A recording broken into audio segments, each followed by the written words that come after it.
예, 그러면 취재 기자와 함께 이 문제 앞으로 또 어떻게 진행될지 좀 더 자세히 한 걸음 들어가 보도록 하겠습니다. 정재윤 기자가 나와 있습니다. 정 기자, 먼저 이번에 지소미아 종료 유예 결정이 이루어지는 과정에서 강제징용 문제는 거론이 됐지 않았던 거죠? 그렇습니다. 이번 협의 과정에서는 강제징용 문제는 논의되지 않았다는 게 정부 관계자들의 설명입니다. 외교부 당국자는 강제징용 문제 해결 없이는 수출 규제 철회가 없다고 주장한 일본의 연결고리를 지소미아 카드로 깬 것이다. 이렇게 설명했습니다. 예.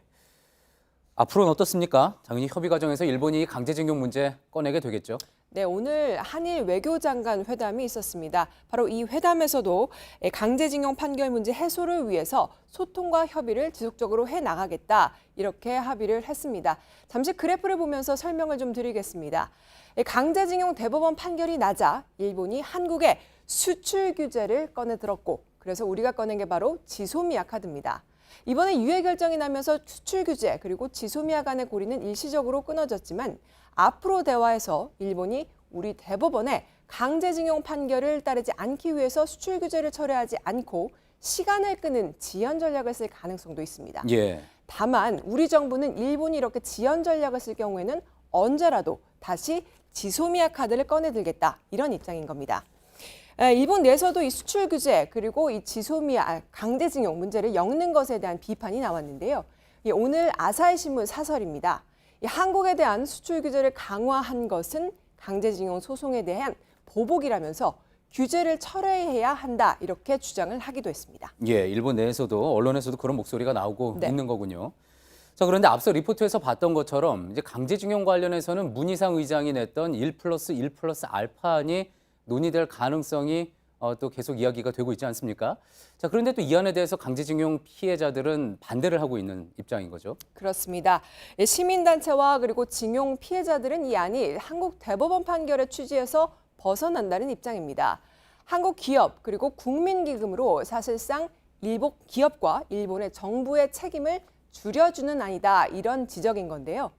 때문에 이 같은 안에 대해서는 좀 더 논의가 필요해 보입니다. 예. 자, 그렇다면은 앞서 심수미 기자가 청와대의 반응 잠시 언급을 하긴 했는데 이 안에 대한 우리 정부는 어떤 입장입니까?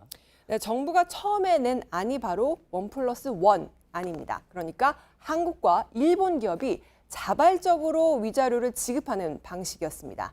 하지만 이 안은 일본이 절대 받을 수 없다 이렇게 거부를 한 입장이죠. 예. 1+1+ 알파에 대해서는 아직까지 일본 정부와 우리 정부가 논의를 시작하진 않았습니다. 하지만 우리 정부도 검토는 해볼 수 있다 이런 입장입니다.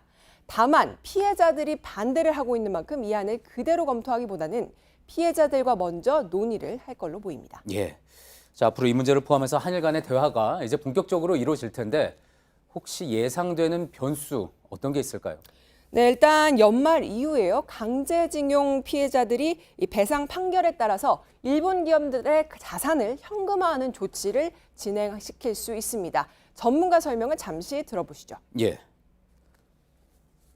따르면 내년 4월에 일본 기업에 대한 현금화 자산 처분이 발생할 수도 있습니다. 근데 그럴 경우에는 한일 관계 최악의 상태가 되기 때문에 그 사전에 이것을 예방할 수 있는 조치.